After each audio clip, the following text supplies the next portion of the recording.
mengakui kebohongan dia di dalam Kisah Para Rasul 9, Kisah Para Rasul 22 dengan Kisah Para Rasul 26. Kesaksian Paulus kepada Raja Agripa itu juga berbeda, Pak Ruben. Tipu-tipu si Paulus. Kisah Para Rasul 9 dia mengatakan seperti ini, Kisah Para Rasul 22 dia mengatakan seperti itu, Kisah Para Rasul 26 dia mengatakan dia tidak rebah ke tanah, dia tidak sendiri rebah ke tanah, dan dia tidak mengatakan bahwa dia buta. Kenapa? Merajuk Pak Ruben. Ini begini. Pecahkan roti, Bang Stephen. Tidak ada, Bu. Paulus tidak. Jadi kenapa Abang bilang Paulus memecahkan roti? Iya, tetapi Ibu, kalau kita melihat sejarah itu, ketika Paulus bertemu dengan Tuhan, ya kan, Bapak Pendeta, pada waktu dia bertolak, kalau tidak salah itu di kota Damsi kan, dan dia dapat kenyataan roh. Hanya saja umur Paulus itu tidak ditulis, ya kan, Pak Pendeta? Iya benar. Kalau Anda tidak bisa membuktikan pembuktiannya, sebentar, Kamu itu terlalu baik. Santai Bang Petro. Atu-atu. Saya minta Bang Stephen. Kamu terlalu baik. Saya nggak mau begini. Saya nggak mau begini, Bang Stephen. Saya mau ada bukti bahwa Yesus memang tahun 5 Masehi.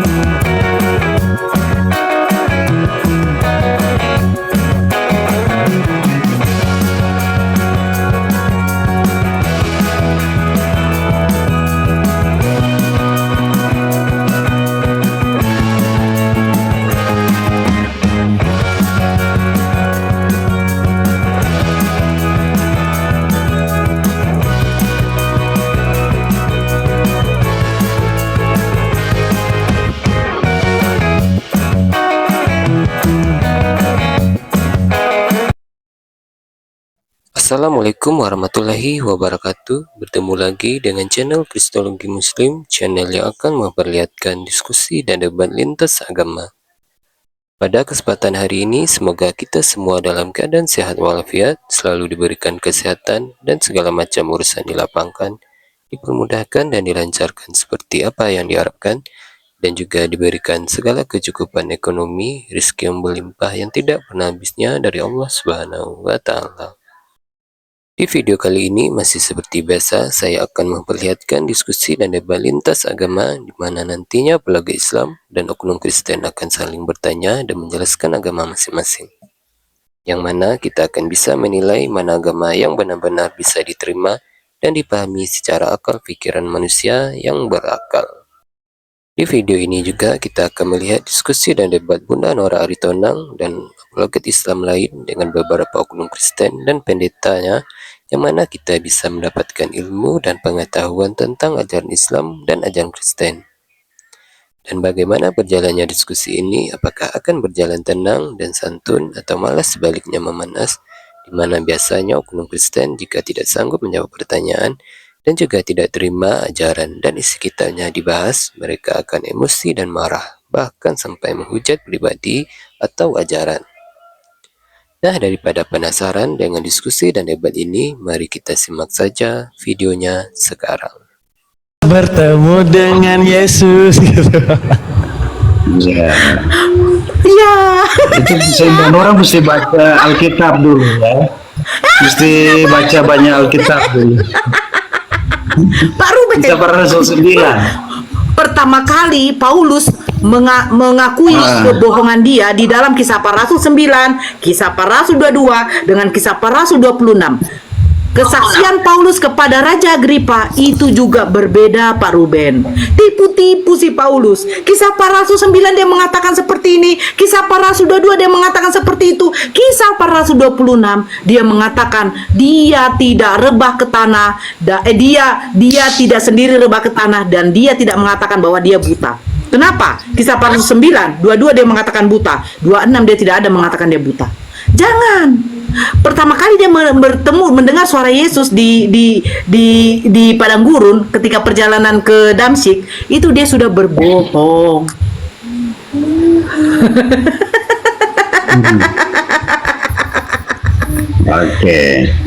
Oke. Enggak, kalau memang tidak mau bahas itu, saya kayaknya nanti beginilah Pak Pendeta. Saya pengen sekali ada tuh yang ngomong Kristen. Oke, Bunda Nora, oke Bu Nora, oke Nora, saya akan pelajari lagi kenapa bisa dituliskan Paulus seperti ini sementara Paulus tidak pernah bertemu dengan Yesus. Namanya begitu dong Pak Pen, biar enak kita. Ya, kita baru bernarasi kayak pertobatan Paulus.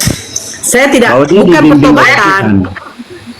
Enggak, cerita di dalam yang tadi 1 Korintus 11 yang ditunjukkan sama Pak Ruben, itu si Paulus menceritakan seolah-olah itu terjadi di depan matanya Paulus.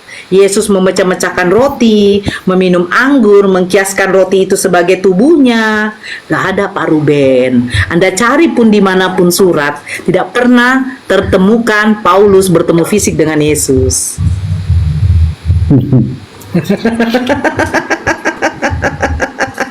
Pak Ruben, senyumnya jangan kayak gitu dong. Yang manis sedikit, coba.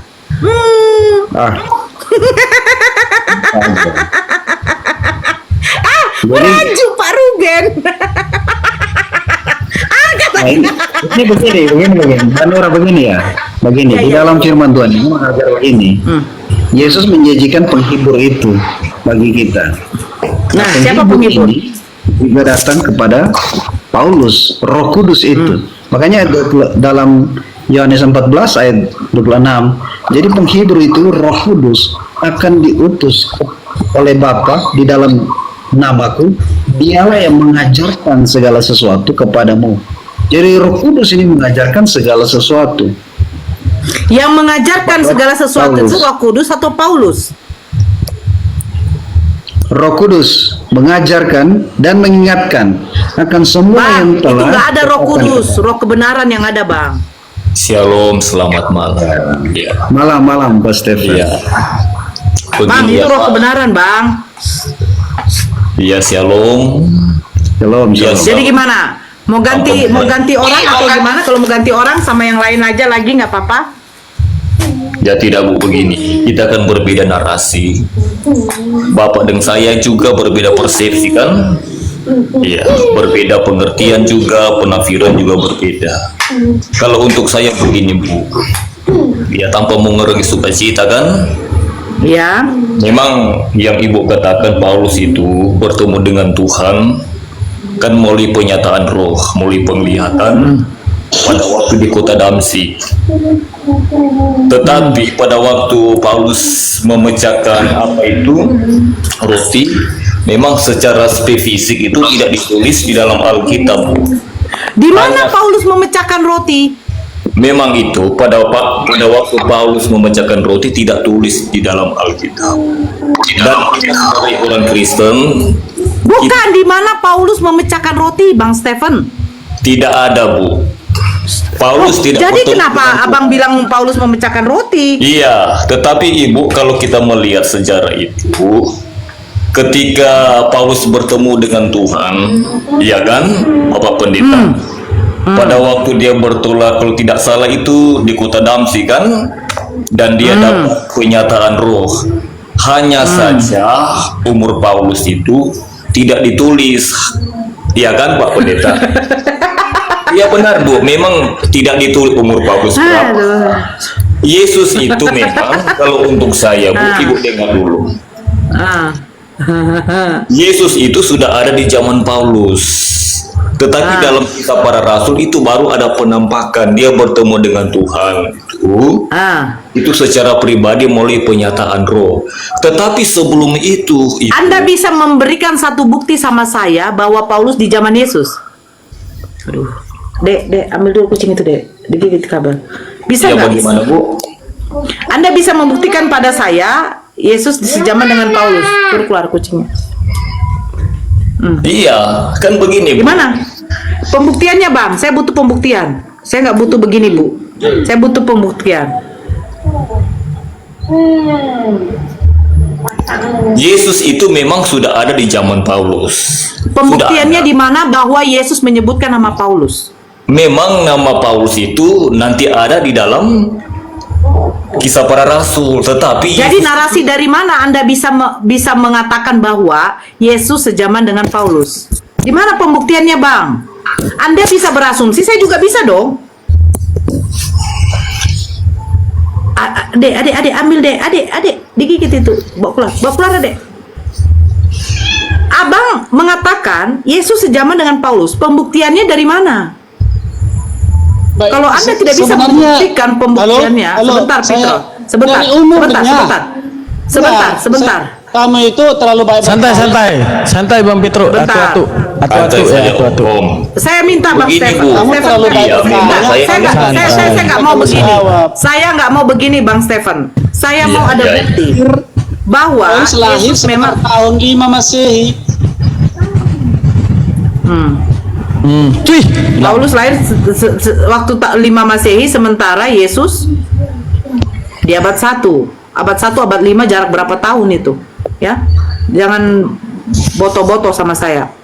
Bang Stefan, bisa nggak Anda membuktikan? Itu saja.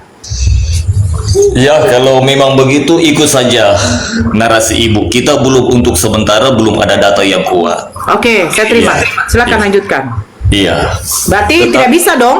Tidak bisa Iya. diklaim Kalau bahwa untuk Yesus sejaman sementara dengan Paulus. ini belum ada data yang cukup karena nama Paulus itu nanti ada tak kala Paulus itu bertemu dengan Tuhan dalam Kisah Para Rasul, itu pun melalui penyataan roh, tidak secara jasmani.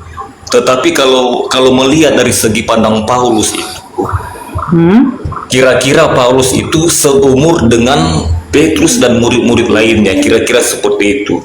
Kan di dalam Bible itu firman Tuhan katakan banyak yang tidak ditulis, Bu. Iya, kalaupun ditulis Firman Tuhan yang Pak, mana, Bang Stefan? Sama Firman dulu. Tuhan siapa yang menyampaikan? Di dalam Alkitab itu, Bu, banyak ayat-ayat yang memang tidak ditulis. Pertanyaan Itu- saya bukan begitu. Pertanyaan saya begini, di dalam Yohanes 17 nomor 8, Yesus mengatakan segala firman yang engkau sampaikan kepadaku telah aku sampaikan kepada mereka. Nah, pertanyaan saya, firman yang diterima Yesus ini berbunyi apa dan disampaikan kepada siapa? Mereka itu merujuk kepada siapa? Iya, begini, Bu, untuk sementara ini memang saya belum punya data yang kuat. Iya. Oke. Karena nama Paulus itu nanti berarti ada tidak bisa dalam- dibawa ya? Iya, Sebentar, iya, Bang iya. Stefan. Berarti tidak bisa dibawa ya bahwa Iya. firman yang diterima oleh Yesus itu bukan berarti yang dituliskan oleh Yohanes, Markus, Lukas, betul? Betul. Lanjut saja, Bu. Berarti Injil Matius, Markus, Yohanes, Lukas ini berdasarkan dari mana? Ya, bagaimana, Bu? Berdasarkan dari mana? Matius, Markus, Lukas, Yohanes. Yes. Iya. Kalau menurut kami orang Kristen,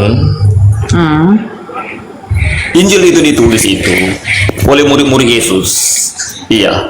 Ya, sejaman atau tidak? Kalau untuk narasi saya sejalan. Karena apa, Bu? Sejaman. Sejaman karena murid-murid, Ibu dengar dulu, karena murid-murid Yesus itu mereka hidup setara dengan Yesus. Oke, pertanyaan saya. Oke. Satu murid Yesus yang menuliskan bahwa Yesus waktu disalibkan, muridnya yang 11 itu berada di depan Yesus. Iya, bagaimana, Bu? Sebutkan salah satu murid Yesus yang dari 11, bukan yang 12 ya. Adik, jangan dek, kena listrik. Itu berada di depan Yesus pada waktu Yesus disalibkan.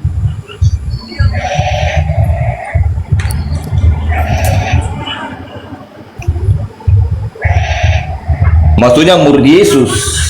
Yes. Iya, pada waktu Yesus itu memang disalibkan, memang murid-murid Yesus itu semuanya ada di situ, Bu. Tidak ada yang tidak ada. Oke, saya bacakan di sini ya. Saya bacakan ya, Bang. Sebentar ya, izin ya, Bang.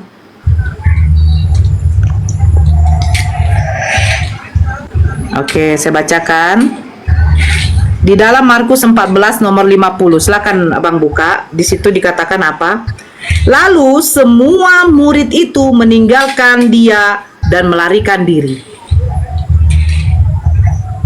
Iya, memang pada waktu itu memang ibu kalau menjelaskan itu harus memang secara ilmiah. Loh, enggak bang, kok secara ilmiah di dalam Markus 14 kok ilmiahnya? Iya, Bang? Alkitab ini harus dipandang dan dimengerti dengan cara Alkitab sendiri. Oke, kalau begitu sebutkan Bukan satu nama dengan cara saja. persepi. Satu nama. Oke bang. Satu nama saja murid Yesus yang berada di depan kayu salib Yesus. Satu nama saja. Saya pengen tahu. Tercatat di mana bang? Dari Matius, Markus, Lukas, Yohanes. Tercatat di mana? Satu murid Yesus saja yang berada pada waktu Yesus disalibkan. Memang kalau di sana ibu tidak ada penampakan. Iya. Kalau semuanya tidak ada bang, jadi statement yang abang, argumen yang abang berikan kepada saya ini berdasarkan apa bang?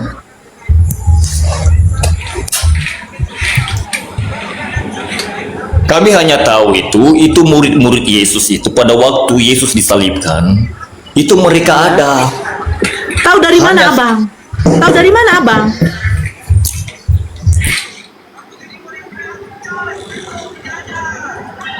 Abang tahu dari mana? Pada waktu Yesus disalibkan semua muridnya ada. Sementara saya baca di Markus, semua muridnya itu kabur, melarikan diri, bang. Abang tahu dari mana? Kalau abang memang tahu, tunjukkan satu nama saja dan di mana tertulis bahwa dia itu berada pada waktu Yesus disalibkan. Yohanes saja pas kabur bang, selopnya tinggal kok nggak salah. Pak Ruben, senyum dong. Pak Ruben. Ada yang turunkan ya? Nggak ada. Saya moderator, nggak ada. Di mana jemaatmu, Pak? Nggak ada. Wah, ini seperti penyaliban nih, model kabur ya, model hilang ya.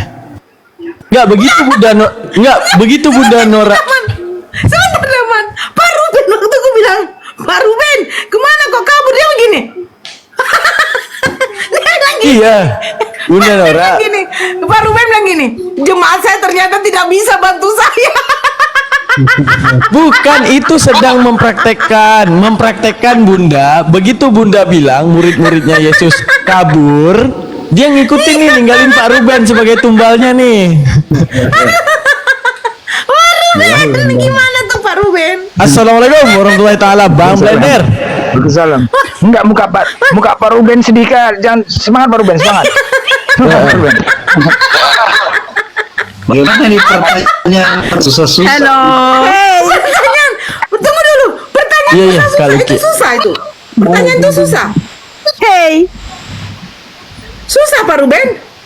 Pak Oke, Ruben. jadi gini lah. Do you speak English? No, I cannot speak English because I'm speak Thailand. Crab night. ไทยแลนด์นะครับไล่เป็นนังขับเลยเป็นนังทางเลย สวัสดีค่ะ สวัสดีค่ะนะครับไล่มันนังขับเลย Crab night. Crab night. Thailand. นะครับไหม สวัสดีค่ะJordan Nara นะคะ นะครับอะไรครับหนุ่ย Pak Ruben nggak.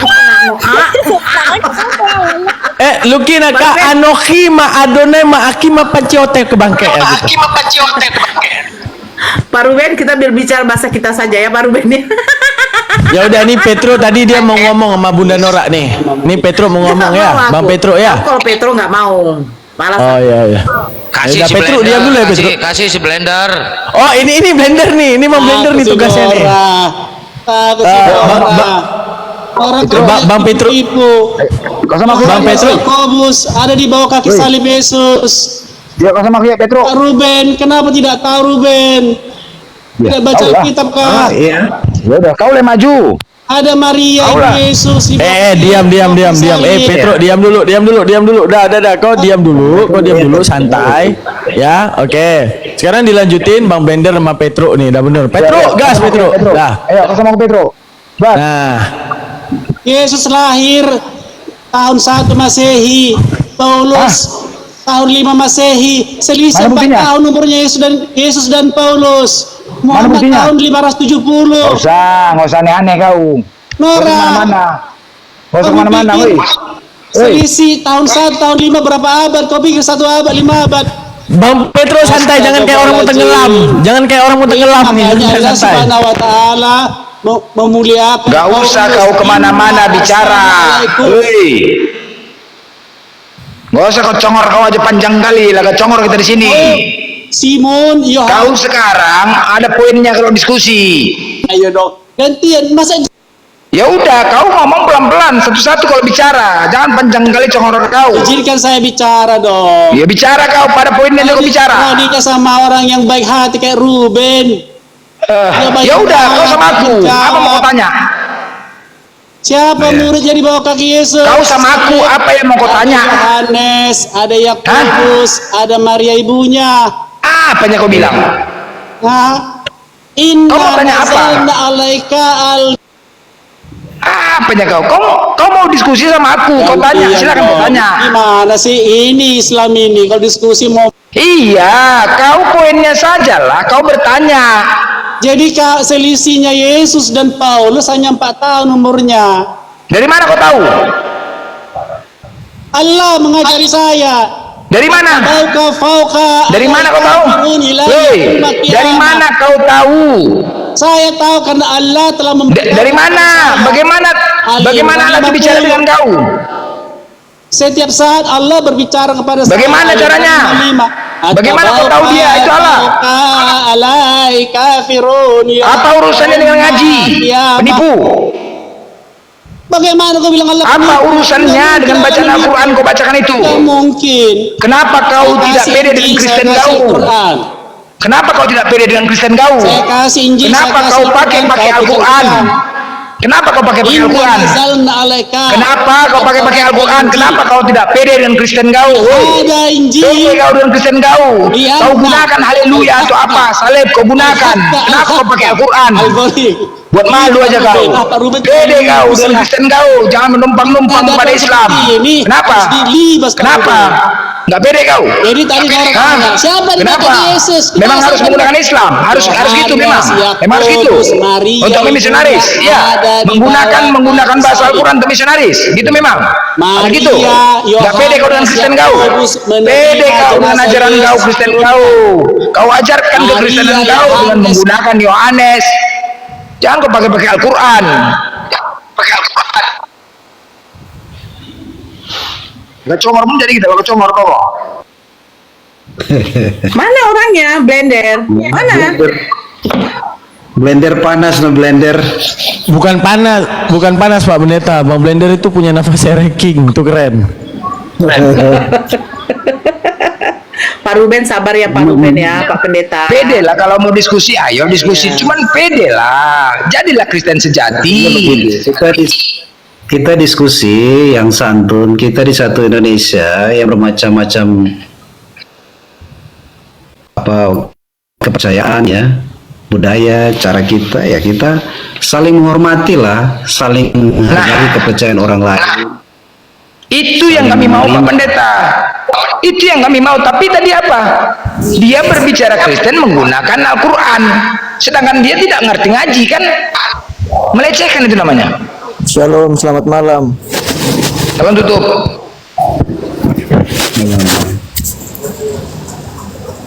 Ya silakan kalau mau diskusi. Ini ada Bang Batak Maco juga mendampingi Bang Pak Pendeta, ada Pak Sandro. Silakan kalau mau diskusi.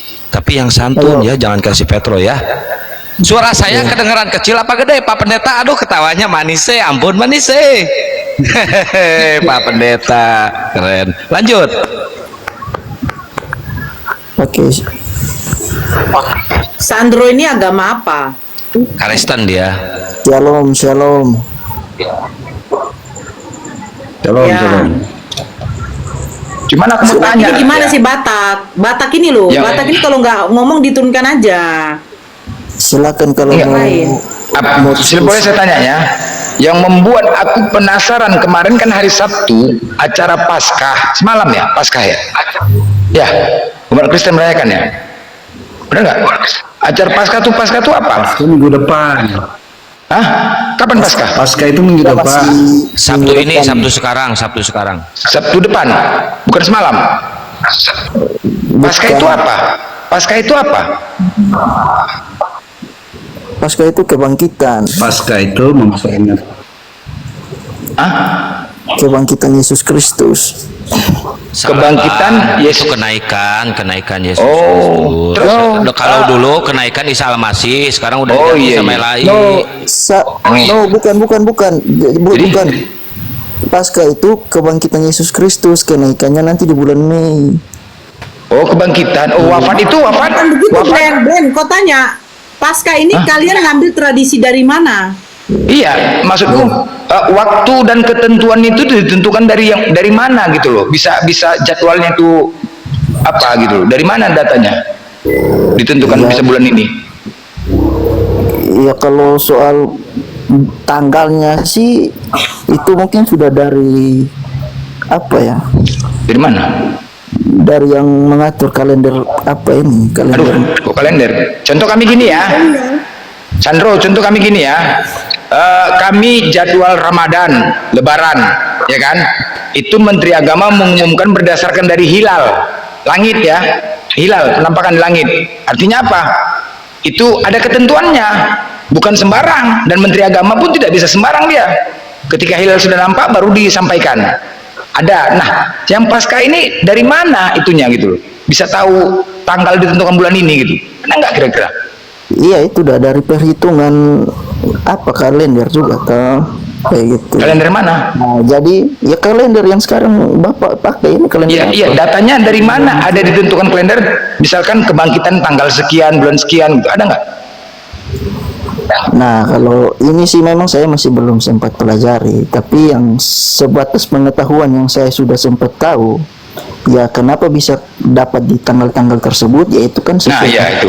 kayak gitu. Iya, iya. Nah, dari yang orang yang sudah mengatur tanggalnya itu, jadi kan ada perhitungan, makanya bisa kena di tanggal sekian gitu. Nah, jadi setiap tahun juga tidak muluk-muluk sama di tanggal 20, tidak. Tahun depan lagi pasti bakal berbeda. Nah, tapi itu semua kan ada hasil perhitungan. Iya, iya. Hasilnya ada nggak perhitungannya dari data di kitab kalian gitu? Nggak tahu nggak dari mana? Dari mana didapat ini datanya gitu? Sumber ada, kan sumber ada Pak, sumber ada. Dari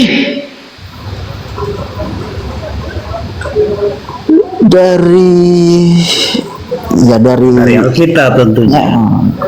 Ada di Alkitab Pak Pendeta ditulis gitu bahwasanya entah ada kan ketentuan kebangkitan gitu. Karena kan tanggal kan nggak disebutkan kan? Iya, jadi begini Pak Blender. Misalnya tentang kelahiran Yesus. Ya, tentu kelahiran Yesus ini tidak tepat di tanggal 25. Tetapi disepakati bahwa Tuhan itu pernah datang. Dan juga ada data-data menunjukkan bahwa dari orang Majus datang, dari situasi, dari keadaan, zaman, itu juga mencatat bahwa kurang lebih dia jatuh di hari atau bulan yang begini, bulannya. Jadi data kita lengkap itu sebenarnya. Begitu Pak Blender. Ya, itu memang Pak Pendeta memang dapatkan ketentuan itu ada Pak. Kalau kami kan memang misalnya kayak Nabi Muhammad lahir ada tanggal berapa 12 Rabiul ada gitu loh. Nah, dari Kristen ini pihak kayak gini wafat kan? Kenapa kebangkitan kenaikan? Setahu saya wafat Isa Al-Masih itu kan, dulu kan, bulan 5 itu kenaikan sama wafat yang setahu saya. Nah, ini kemarin ini kebangkitannya. Kebangkitan apa kenaikan? Kenaikan. Nah, kematian itu kan masih hari Jumat. Hari Jumat ini itu Jumat Agung. Itu menandakan kematian Yesus Kristus. Kematian. Jadi ini, nah kematiannya sudah diacarakan, sudah diadakan belum? Kan hari Jumat ini. Kematian.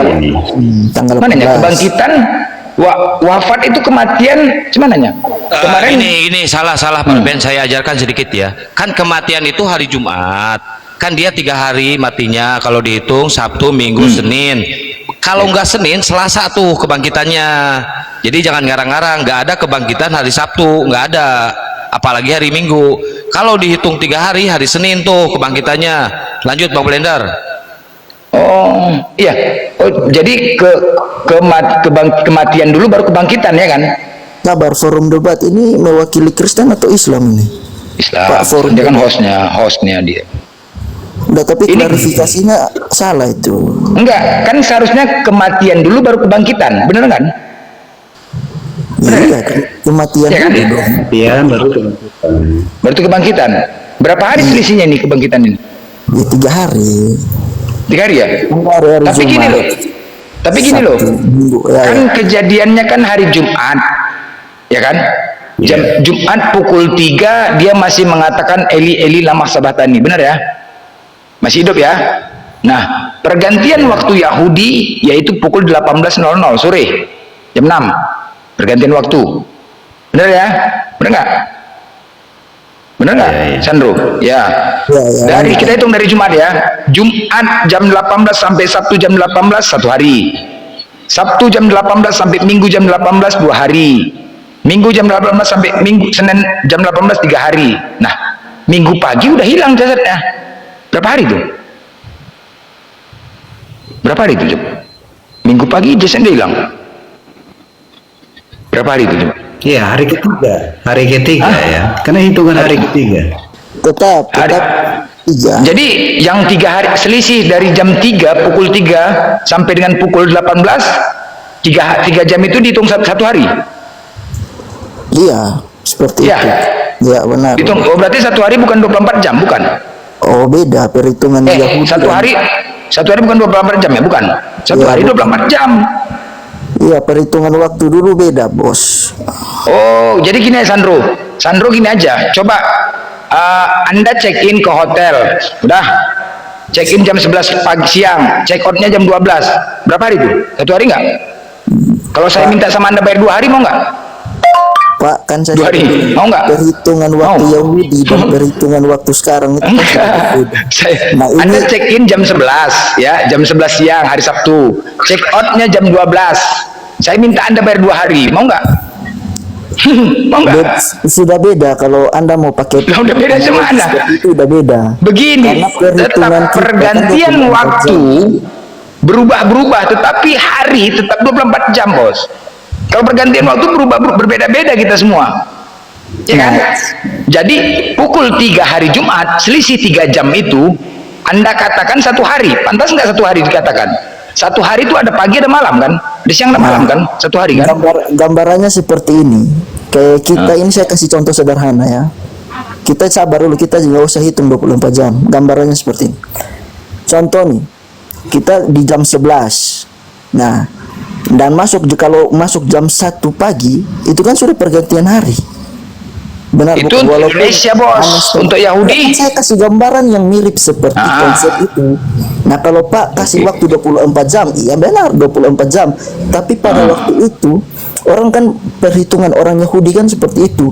Makanya dikatakan 3 hari. Nah, seperti halnya itu tadi. Mati 1 hari berapa jam sih Yahudi? 24 jam, iya. Tetap Ya udah 24 jam selesai. Perhitungan lanjut harinya itu seperti yang tadi saya Hitung samakan hari tadi. bukan hitung jam. Pak Blender jangan salah. Hitungnya hari. Bukan Hari. jam. Oke. Iya. Hari Jumat jam 3. Jumat. Jumat. Minggu pagi-pagi. Ya, Minggu Jam 1 pagi. kan sudah hari berikut. Nah, ini Jumat semua Sabtu sudah Minggu tahu. gitu dihitung. Jumat Sabtu Minggu gitu. Ya. Jumat benar. yang hari Jumat itu 1 hari itu hanya 3 jam aja waktunya dihitung 1 hari 3 jam.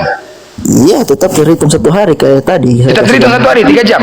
Kalau dia sudah berpindah Oh. dari jam 11 ke jam 1 itu kan sudah perpindahan, sudah masuk hari berikutnya. Nah, oke, sudah sebenarnya ini udah clear, nggak perlu dibahas. Lanjut bahas yang lain, Pak. Bukan, ya kita kan sekarang belajar ya kan. Yang namanya 1 hari itu kan 24 jam. Makanya Sandro nanti berarti gini aja. Teman-teman ya, mana tahu ada resepsionis ya yang kerja di hotel. Kalau check-innya hari Sabtu, check out jam 11, hitung 2 hari minta suruh bayar. Ya, bilang aja gitu. Dulu Bang Kitan kayak gitu bilang, coba mau nggak? Gitu aja. Kan artinya kan menghitung hari, ya kan? Nah, dari check-in jam 11, check out jam 12 besok dari Minggu, ya kan? Pak, 2 hari, Pak. Loh, kenapa? Ya, gini loh Pak, kita hitung aja lah. Yesus bangkit di hari ketiga. Bapak hitung berapa? Gitu caranya. Cair, 2 hari, mau nggak? Ya kan, cair tuh. Kan nampak nanti KTP-nya kan, resepsionis hotel, kan nampak KTP-nya Kristen. Wah, Pak, 2 hari ini Pak bilang. Ayo, mau nggak bilang? Gitu. Ya kan? Beda konsep Pak, tidak bisa Loh, kok beda dipaksakan. konsep gimana? Tapi konsep Anda mengatakan 3 jam di situ dikatakan 1 hari. Kan itu pemahaman Anda kan, karena iman. Makanya kita yang logika saja lah. Ayo nanti dicoba ke Anda. Coba mau nggak, terima nggak Ya, gitu? kalau Jangan perhitungan hotel, jangan perhitungan hanya hotel bilangkan itu orang sudah saja beda. gitu. Ketiba diri sendiri nggak mau kan nggak cocok, egois namanya. Ya kan? Enggak, bukan egois, justru Pak itu yang Jadi- terlalu memaksakan pandangan Bapak dengan pandangan Oh, perhitungan tidak. orang Yahudi. Tidak, perhitungan Yahudi tetap 24 jam 1 hari. Pak, Itu loh.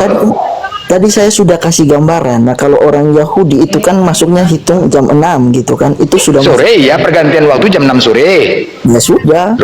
Nah, Itu tidak Eli lama sabat ini jam 3 hari Jumat, jam 3 sore. Jam 3 itu masih dari jam 3 ke jam 6 itu hitung 1 hari.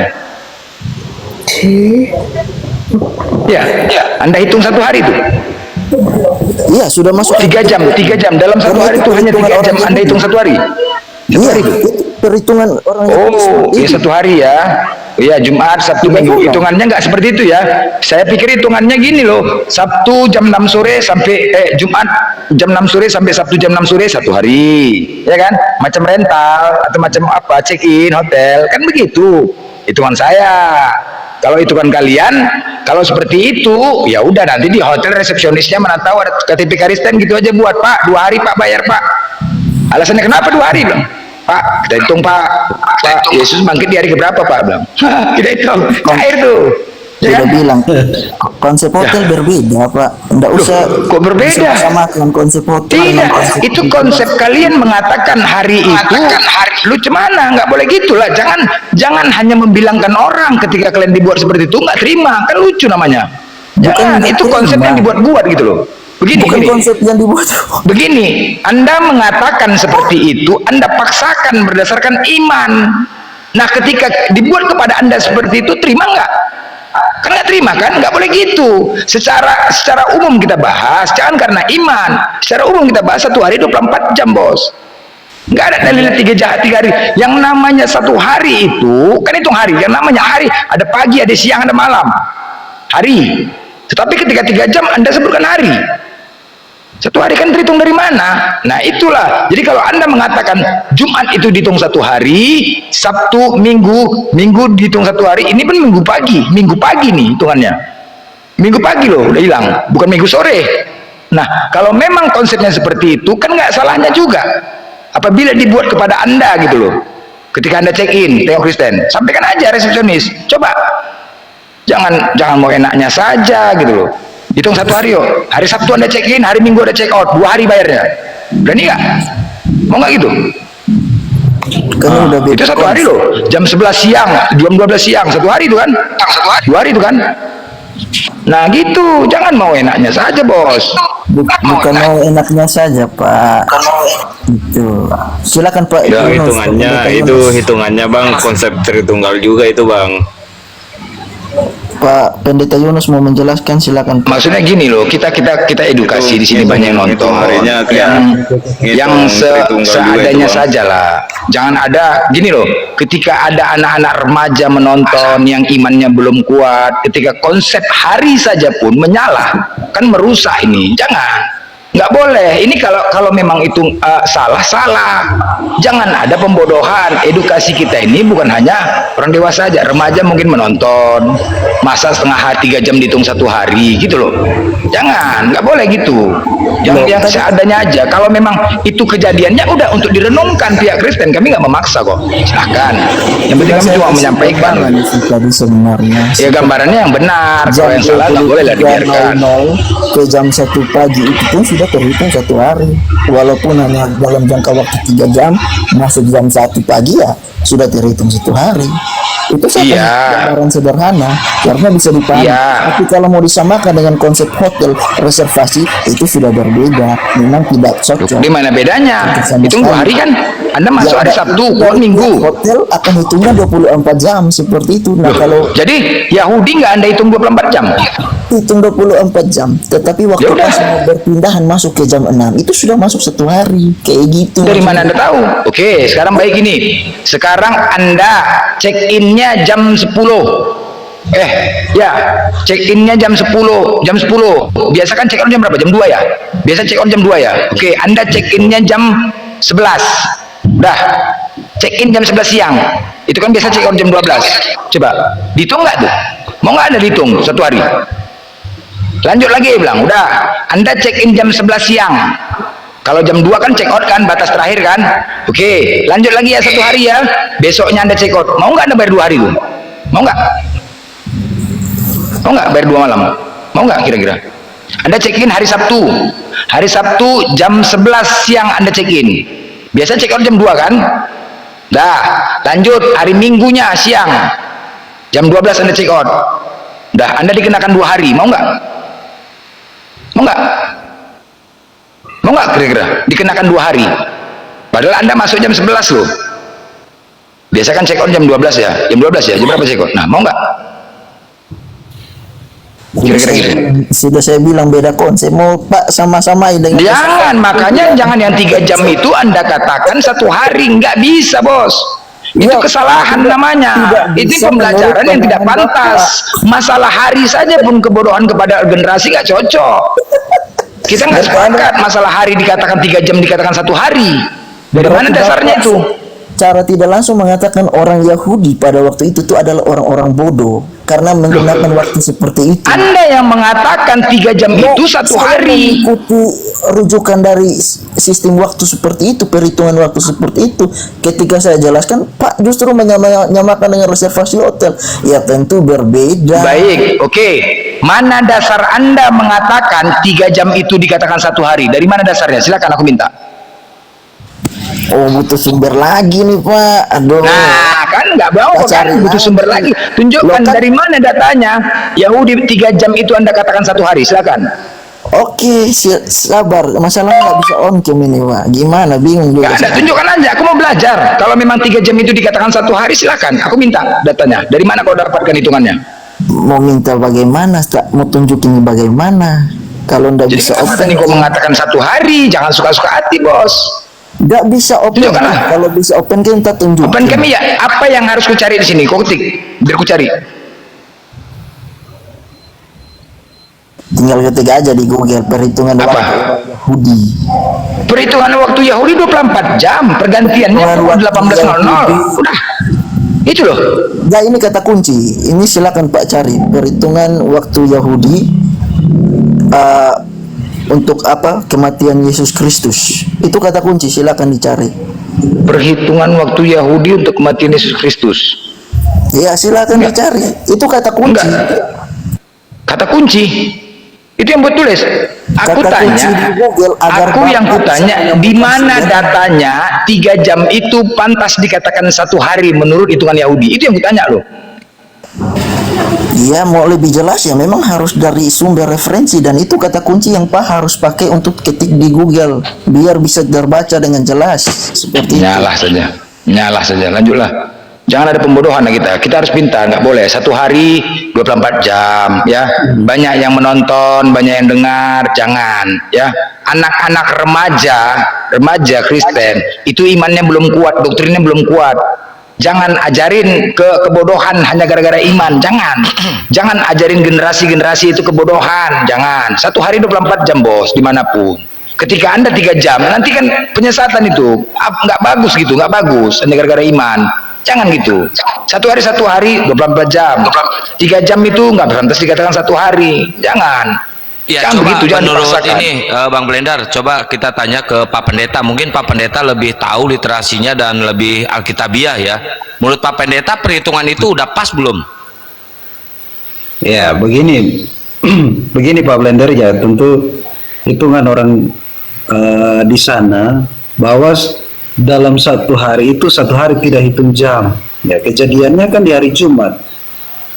Kejadian di hari Jumat, bukan masalah jamnya.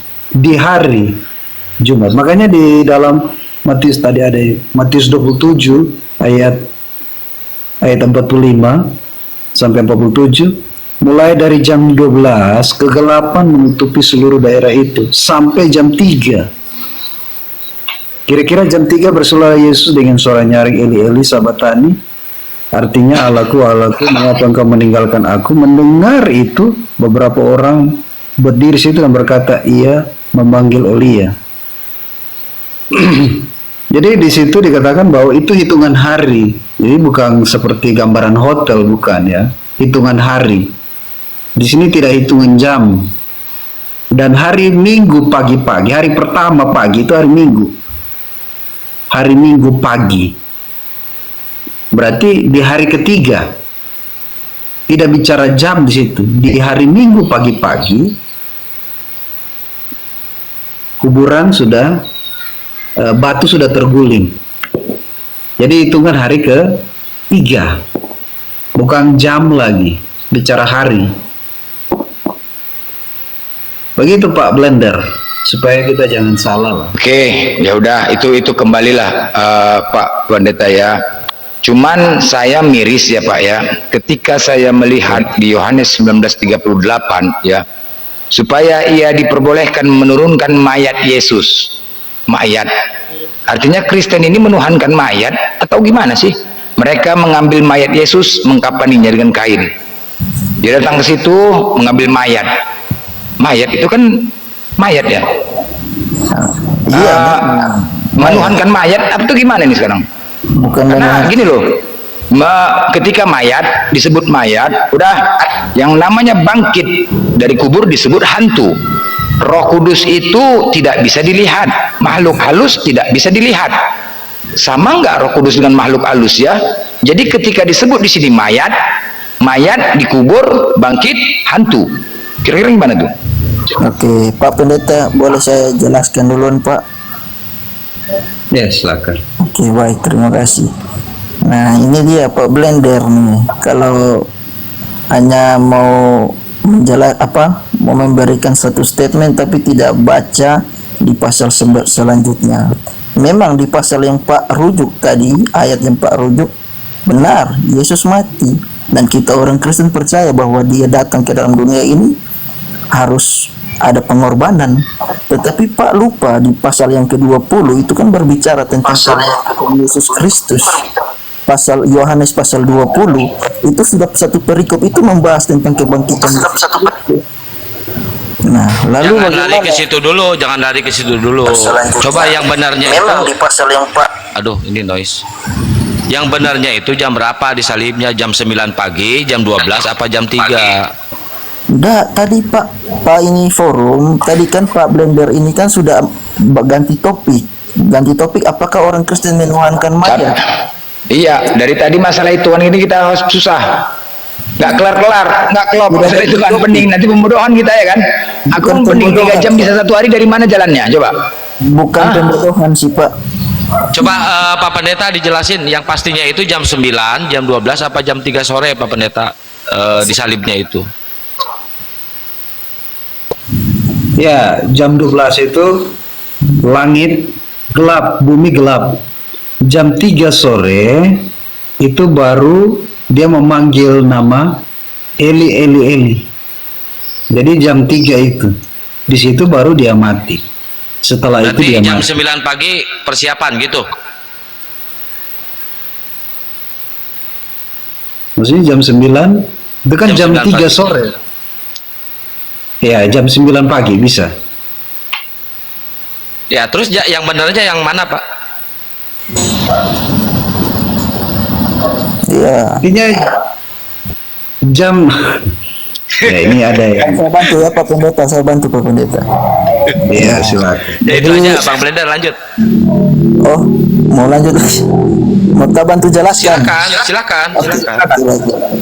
Nah, jadi kan jangka waktu itu kan penderitaan Yesus Kristus itu kan mulai dari jam 9 pagi sampai pada jam 3 sore. Jadi itu tuh kan ya berurutan waktunya. Jadi pada jam 12 itulah mulai waktu di mana Yesus Kristus sudah disalibkan. Nah, dalam jangka waktu selama 3 jam sampai di jam 3 itu ya Yesus mati. Baru Yesus ya Bapa, ke dalam tanganmu aku serahkan nyawaku ya. Di situ baru Yesus benar-benar ya menghembuskan nafasnya seperti itu. Jadi di jam 12 berarti itu Bang Blender lanjut dulu Bang Blender. Ya lanjutlah. Jam 3 terakhir dia mengatakan Tuhanku, Tuhan. Iya, bukan itu yang jadi masalah, ya kan?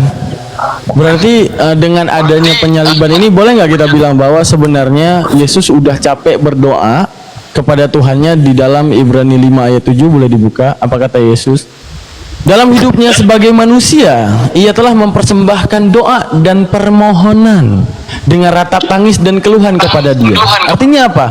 Dia begitu banyak mengeluh dan melepaskan segala ratap tangisnya di depan Bapa yang sanggup menyelamatkannya dari maut. Berarti karena tendensius terhadap maut, dia mengeluh dan meminta kepada Bapa. Dan karena kesalehannya, ia telah didengarkan. Berarti ini gimana nih? Ini janji palsu bagaimana nih? Yesus meminta dan mengeluh dan berdoa di depan Bapa agar dia terbebas daripada maut. Kata Bapa, karena kesalehannya ia telah didengarkan. Berarti didengarkan doang, tidak diaminkan gitu Bang? Bagaimana nih? Wait, sabar. Ibrani pasal berapa? Aduh, saya belum sempat. Ibrani 5 ayat 7. Oke, Ibrani pasal 5 ayat 7. Iya. Ya. Nah, itu saja yang mau ditanyakan, disampaikan Pak? Iya. Saya ingin menyampaikan, lalu kenapa saat dikatakan oleh Sang Bapa dan karena kesalehannya ia telah didengarkan? Lah, malah mati Bang. Itu gimana tuh? Maksudnya janji caleg apa gimana ini? Bukan janji caleg, saya bantu. Oh, bukan janji caleg. Oke, siap. Ya, Coba dijelasin Bang. Silakan dijelaskan. Oke, jadi dalam konsep teologis, ya, secara teologis, Kristus itu datang dengan satu alasan, ya. Kristus diutus ke dalam dunia bukan tanpa sebab, ada satu tujuan yang harus dicapai, yaitu pengorbanan, menebus seluruh umat manusia dari dosa-dosa. Seperti itu.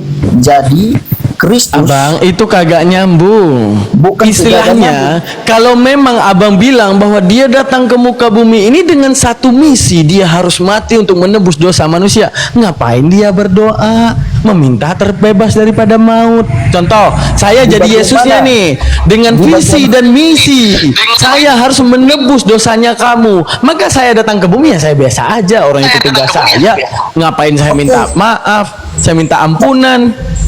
No, saya bertanya lagi, di mana Yesus memohon-mohon untuk dibebaskan? Ayo, Ibrani 5:7, dalam hidupnya sebagai manusia ia telah mempersembahkan doa dan permohonan dengan ratap tangis segala, Bapak, tolong nanti aku bakal disalib sama mereka yang sanggup menyelamatkannya dari maut. Dia tahu Tuhannya itu, Sang Bapanya itu pasti sanggup menyelamatkannya dari maut, dan karena kesalehannya ia telah didengarkan. Oh, berarti maksudnya gimana Bang? Ini didengar doang.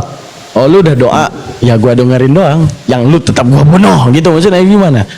Iya, tadi saya mau jelaskan hanya sudah dipotong, seharusnya jangan dulu dipotong. Kayak itu. Jelas, dengarkan dulu sampai selesai. Kalau asumsi wajar kita potong Bang. Bukan asumsi.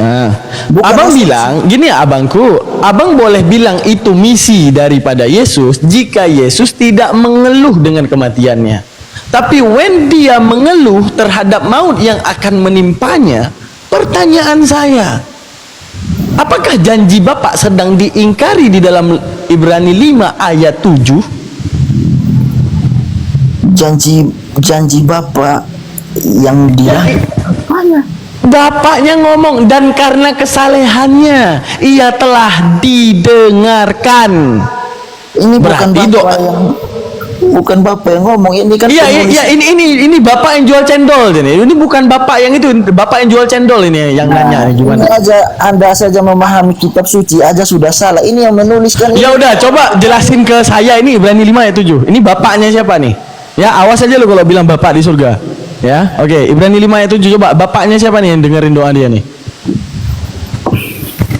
Tidak, yang saya persoalkan adalah kalimat ini kan ditulis oleh orang Ibrani, gitu. Maksudnya itu nempel di kitabnya abang, maksudnya apa gimana tuh ayat itu? Kita step egg aja apa gimana nih? Loh, ayat Hapus. ini benar. Ayat ini benar. Benar. Gimana tuh? Nah, gimana tuh benarnya? Benarnya gimana? Coba jelasin benarnya itu gimana?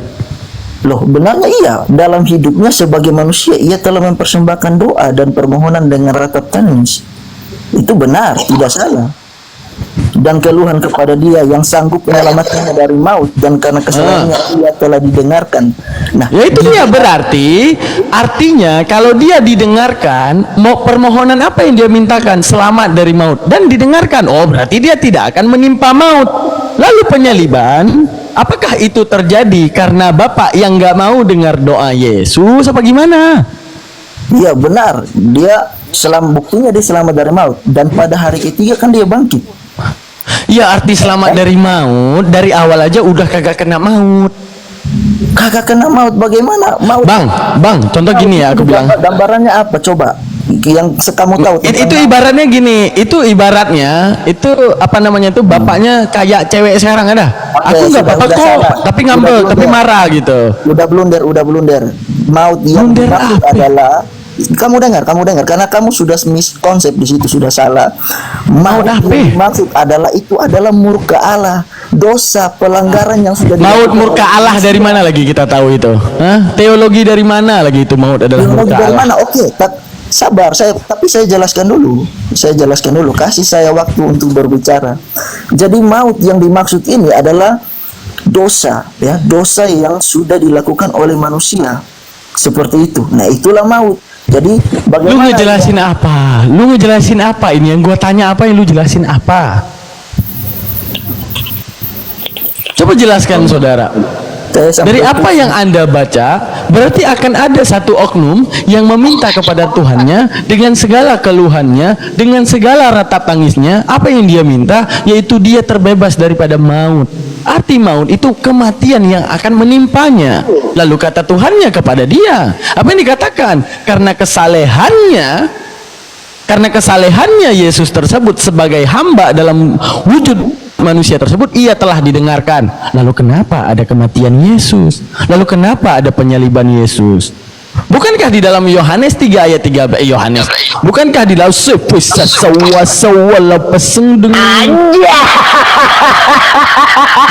Mana Bang Sandro? Pendeta, tolong jelaskan Pak, saya udah capek. Iya. Begini Pak Daman, ya. Silakan. Jadi kematian Yesus ini karena ada suatu tujuan datang ke dunia. Karena Roma 3:23, manusia telah berdosa dan hilang kemuliaan Allah. Karena berdosalah maka Yesus datang. Karena dari dosa ini menurut Roma 6 ayat 23, sebab upah dosa ialah maut. Jadi dari dosa ini maut, kematian kekal. Maka Yesus datang ke dunia untuk menyelamatkan umatnya dari dosa. Nah, ini ada Kolose 2:13 juga. Kematiannya bukan suatu kekalahan, tetapi suatu kemenangan. Kematian Yesus sebagai kegenapan nubuatan dalam perjanjian lama. Jadi Yesus sudah nubuatkan. Kematian Yesus, kerelaannya menanggung dosa umat manusia. 1 Korintus 5:36. Lalu kenapa dia mengeluh, Pak Pendeta? Kenapa dia mengeluh dengan kematian tersebut? Kenapa dia harus menumpahkan ratap tangisnya di depan Bapak hanya karena maut? Kalau sesuai dengan penjabaran Bapak Pendeta, maka tidak pantas Yesus meminta dan bahkan mengeluh terhadap sesuatu yang telah ternubuat untuk dirinya sendiri. Jikalau itu telah ternubuat, maka dia harus rela lah, tanpa harus berkeluh, tanpa harus kemudian dia mengeluarkan segala ratap tangisnya di depan Bapak. Mungkin dia sedih meninggalkan hotel ini, sedih dia, Pak. Sedih dia ya. Maksudnya karena dia ngeluh aja, Pak. Jadi ibaratnya Yesus telah ternubuat karena dosa manusia. Makalah Yesuslah adalah orang dan oknum pertama yang akan menerima penyaliban. Lalu kenapa dia meratap? Lalu kenapa dia menangis? Akan tetapi Tuhan ngomong kepadanya, karena kesalehanmu aku telah mendengarkanmu. Apakah kita akan menyetujui Mazmur 91 ayat 8? Di mana di dalam Mazmur 91 ayat 8, tenang wahai hambaku yang meminta perlindungan. Di dalam Mazmur 91 di dalam perikofnya yang berjudul dalam lindungan Allah. Saat kita melihat, oh ternyata Yesus terjawab doanya. Apa yang terjawab doanya? Di dalam Mazmur 91 ayat 8. Tenang Yesus, Engkau telah berdoa dan mengeluarkan segala ratap tangis di depan aku. Siap, doamu akan kukabulkan. Jadi apa yang akan terjadi Tuhan?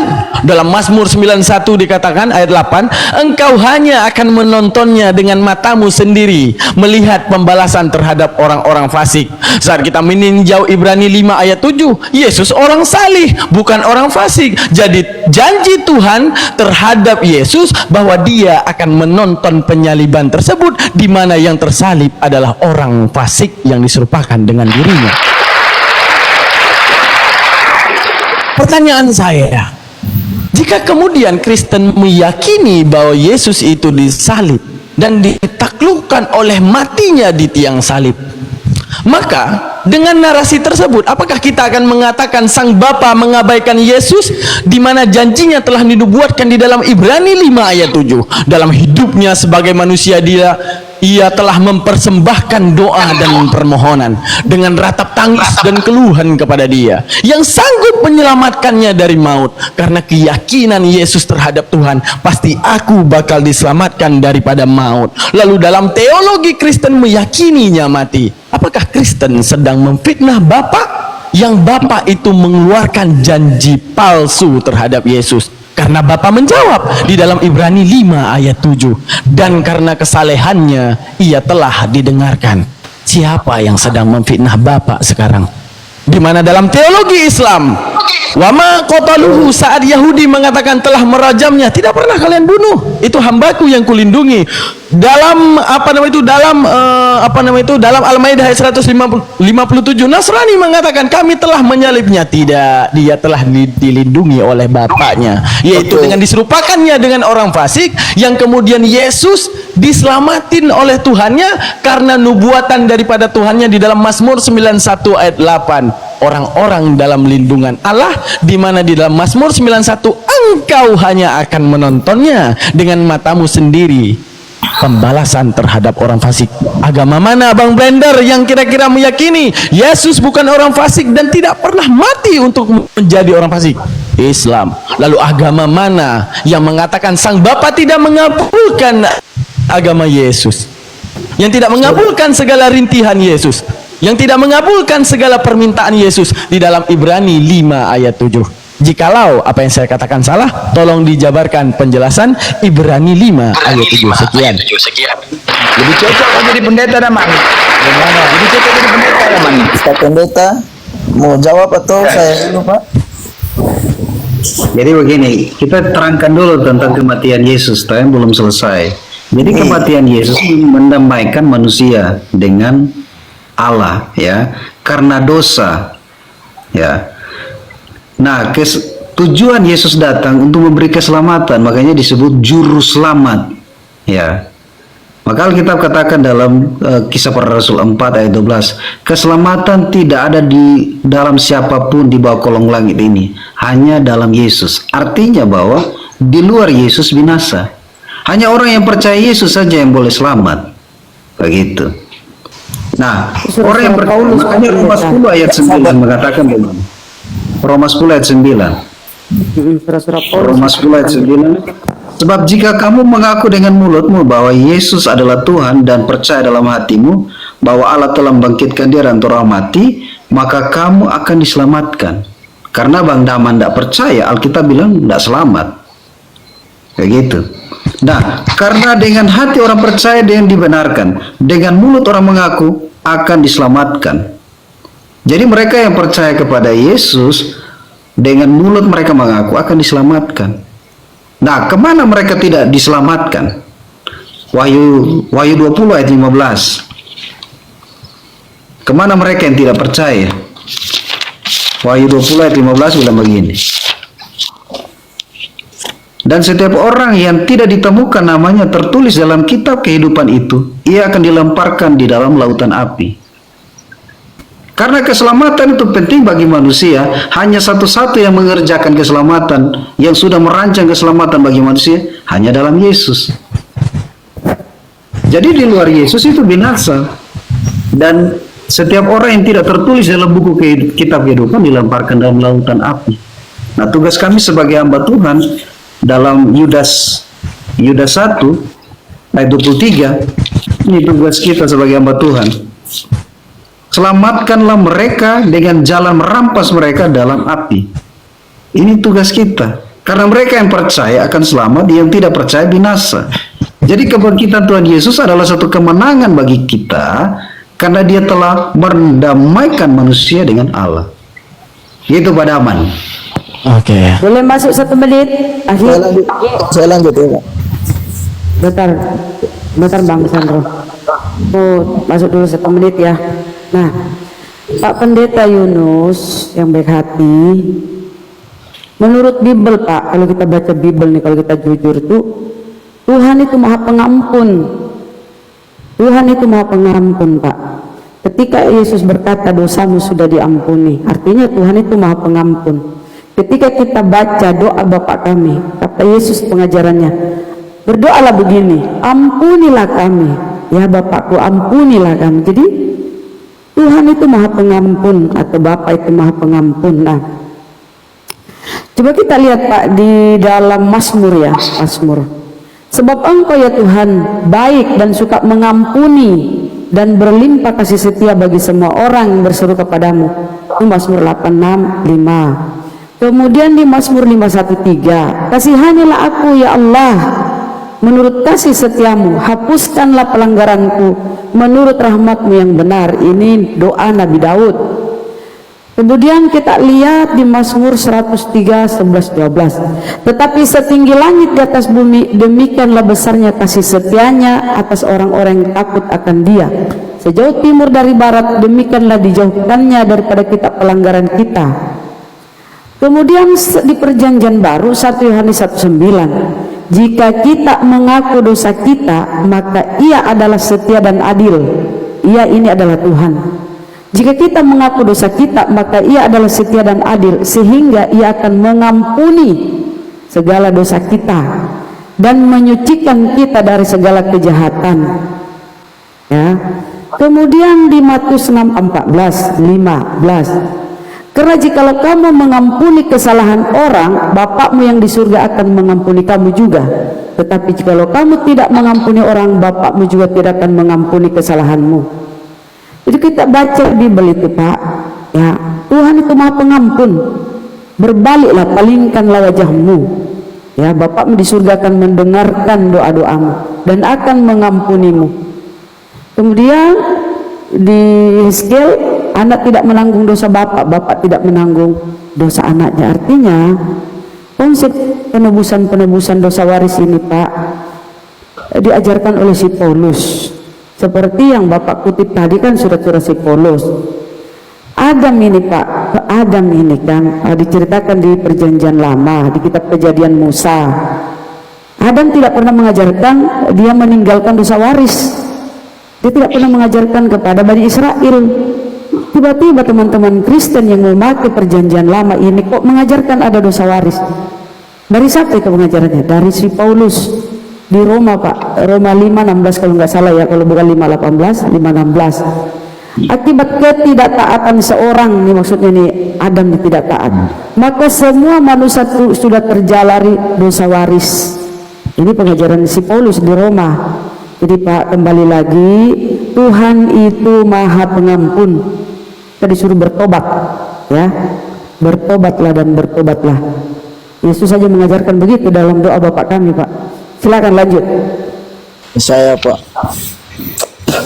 Oke, saya melanjutkan waktu dari Pak Pendeta Yunus. Nah, terkait dengan Ibrani yang selalu dilontarkan oleh Mantik, ya, saudara Mantik. Ya, memang benar ayat ini tidak salah, ayat ini benar.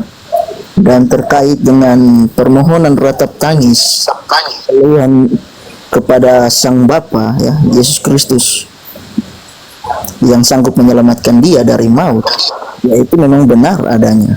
Karena mengapa? Bukti bahwa dia bisa selamat dari maut adalah ketika dia bangkit pada hari yang ketiga.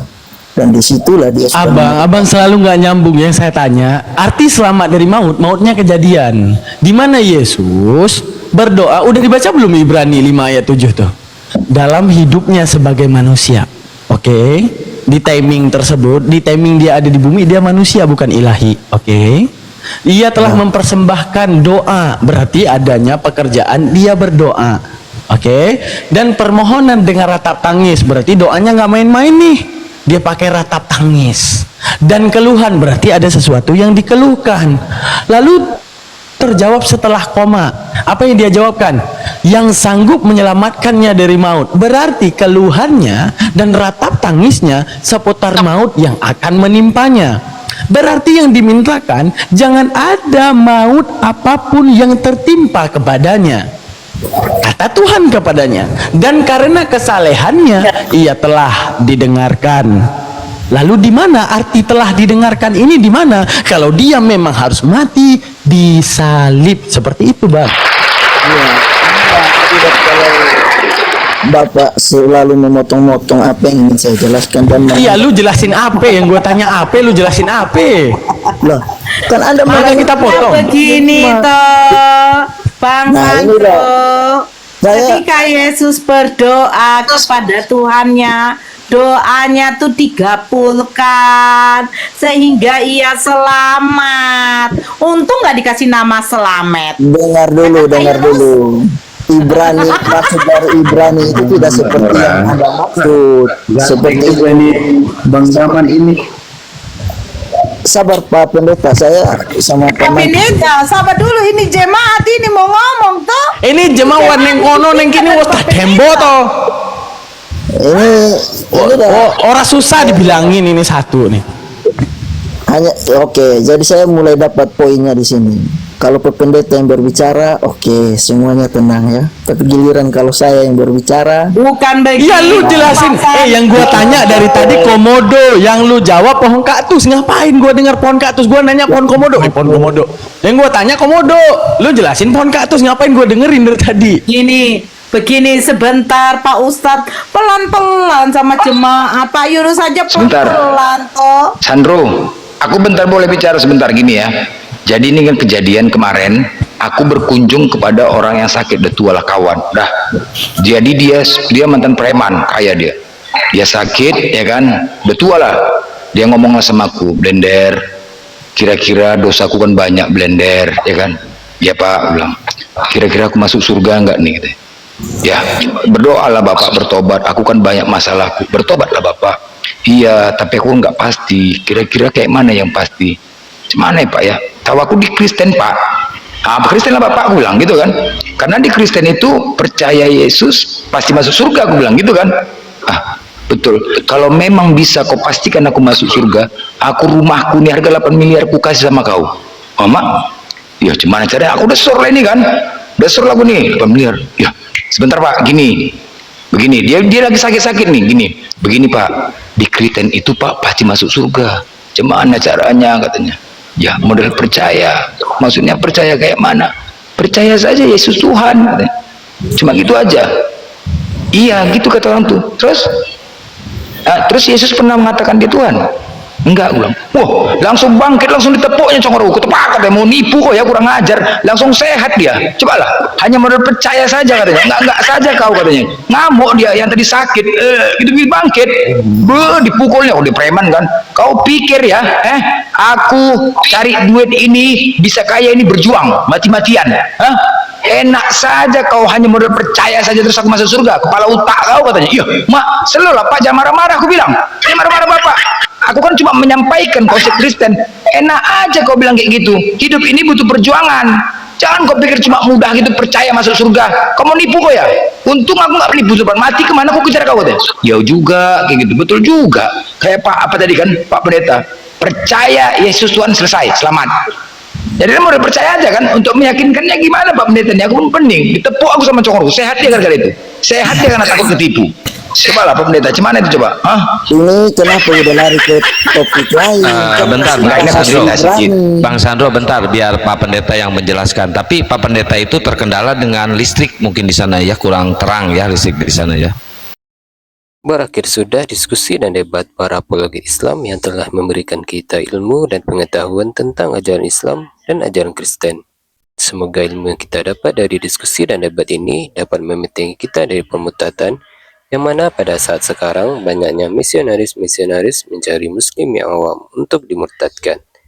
Saya akhiri video ini. Terima kasih kepada saudara-saudari muslim semua yang telah mengikuti diskusi ini sampai habis. Sampai ketemu lagi dan nantikan video-video diskusi dan debat apologi Islam selanjutnya.